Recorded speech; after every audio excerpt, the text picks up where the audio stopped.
warahmatullahi wabarakatuh. Saya Vita Lintang Saputri dari kelas L2 ingin menyampaikan sedikit pelajaran mengenai 5 kesalahan berbahasa Indonesia yang dianggap benar di masyarakat.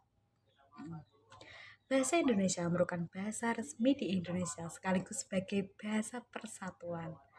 Dengan bahasa Indonesia, orang dari Sabang sampai Merauke yang berbeda suku bisa saling berkomunikasi. Selain itu, bahasa Indonesia juga merupakan salah satu unsur kekayaan budaya bangsa.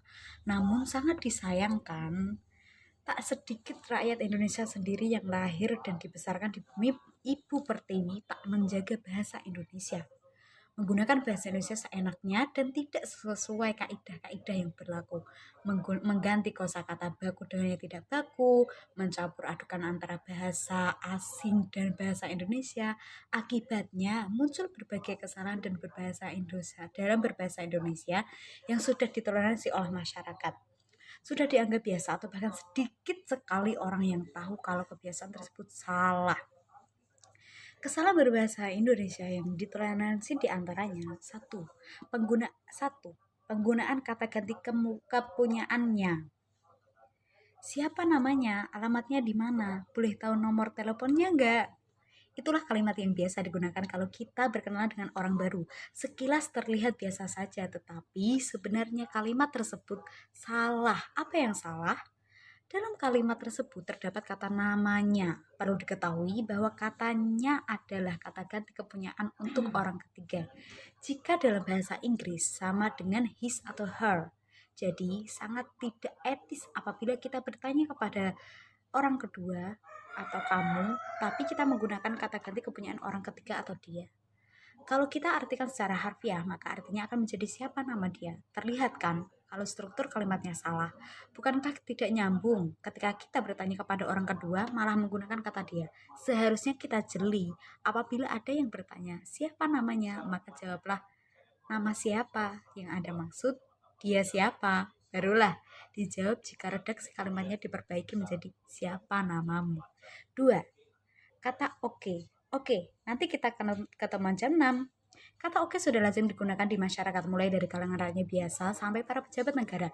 Kata oke biasanya digunakan saat kita menyetujui pernyataan orang lain. Tahukah Anda kalau kata oke sebenarnya bukan bahasa Indonesia asli? Kata oke sebenarnya merupakan bahasa Inggris yang daripada baiklah. Padahal yang merupakan identitas bangsa Indonesia adalah kata baiklah. Sayang, mayoritas masyarakat sudah melupakan kaidah tersebut dan menganggapnya sesuatu yang benar. 3. Pelafalan huruf V. Bagaimana cara kalian baca TVRI? Bagaimana pula kalian mengucapkan TV? Itulah kesalahan yang banyak terjadi di masyarakat, yaitu pelafalan huruf V yang sering kita baca V. Contohnya TV dibaca TV. Padahal dalam bahasa Indonesia huruf T dibaca T dan huruf V dibaca V, bukan V. 4. Imbuhan IR. Sebagai staf keuangan sudah pasti harus mampu mengorganisir keuangan perusahaan. Kemungkinan besar kata mengorganisir sudah tak aneh lagi di telinga kita. Mengorganisir biasa kita artikan sebagai mengatur, menyusun, atau menata. Sebenarnya tidak sepenuhnya salah, hanya saja ada kesalahan penggunaan imbuhan IR pada akhir kata organisasi. Padahal imbuhan IR tidak ada dalam kaidah kebahasaan bahasa Indonesia yang ada dalam imbuhan isasi. Jadi, kata yang sering kita dengar atau ucapkan seperti mengorganisir, meminimalisir, dan menetralisir sebenarnya kurang tepat. Seharusnya kata mengorganisir diganti menjadi mengorganisasi. Menetralisir harusnya diubah menjadi menetralisasi. 5. Kata ganti gua. Besok gue ada kerja kelompok sama Meli, lo mau nemenin gak? Sekalian lo PDKT sama dia. Melihat kalimat tersebut, rasanya ingin menangis. Begitu kacau bahasa Indonesia yang digunakan. Banyak kata yang tidak sesuai dengan bahasa Indonesia yang baku. Bahasa yang sesuai dengan EYD. Memang banyak yang perlu dikoreksi, tapi kali ini saya akan bahas kata gue. Untuk kalangan millennials, sudah tak asing bagi mereka kata gua sebagai kata ganti orang pertama. Padahal dalam KBBI, kata gua adalah sebuah terowongan di bawah tanah. Contohnya saja gua Belanda, gua Jepang, gua Hira, dan lain-lain.